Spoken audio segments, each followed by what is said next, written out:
Good evening. I'm back together with my three girls that were not home on Thursday night, but we got together Friday night. This morning, I asked, "How did you sleep, Jenly?" I didn't sleep good. I didn't sleep good. Why?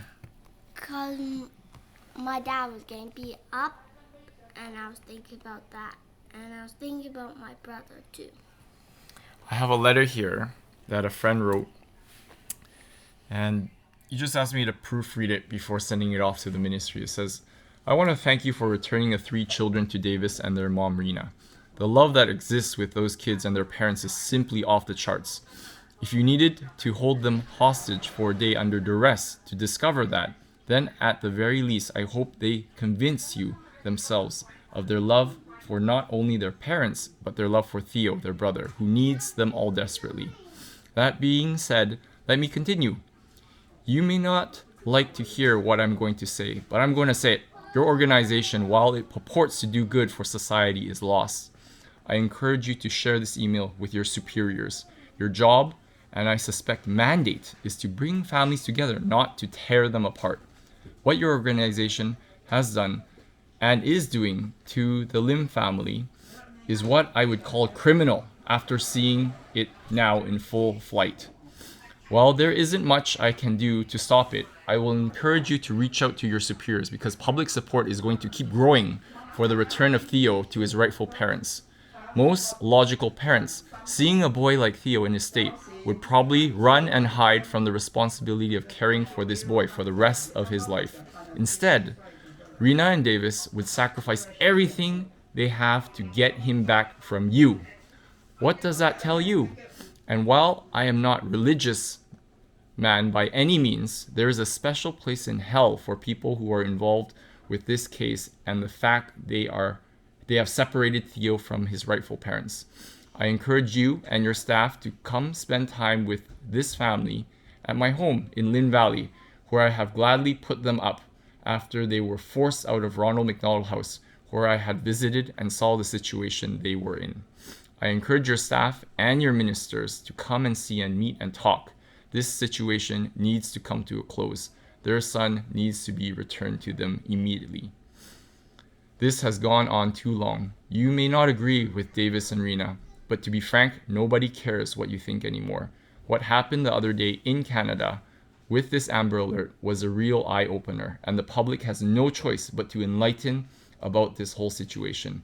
Any loving, caring parents would have probably done the same in a situation like this, which has been 100% initiated and infiltrated by your organization. Infiltrated, by your organization, which again, instead of de-escalating the situation and trying to put families together, are deliberately and willfully trying to separate this family from a boy who needs them desperately. I've seen firsthand the immense love, care, compassion, and unity that Davis and Rena display every single day caring for their four daughters.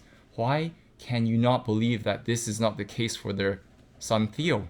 Davis has medical training. If the military trusts his medical background and training, why can't you? You and your staff have proven beyond a shadow of a doubt that you do not care about Theo or his family, which loves him beyond comprehension. I encourage you to put down your weapons and see the actual situation for what it is. Please share this email with your superiors, your staff, and anyone else you wish to share it with. Please, if you have a heart, see the love that exists in this family and stop trying to kill it.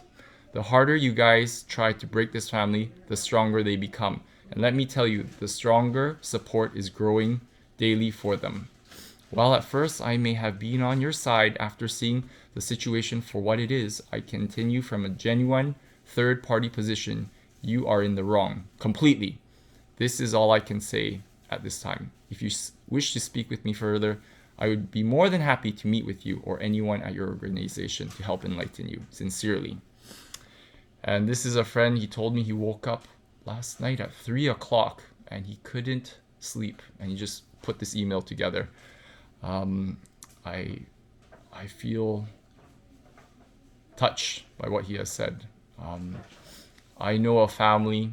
They had a complex daughter, And because of the complexities, they decided to give that daughter up to the ministry because it would be too hard to care for her. But my son Theo, we love him so much. We are willing to care for him and take care of him. And we went through the trait training and we were stifled and stopped. And we would like to have our son back. So to have this time not to see him, I signed that letter from the police officers that I cannot see Theo till December 9th. That was all under duress. I just wanted to get out of there.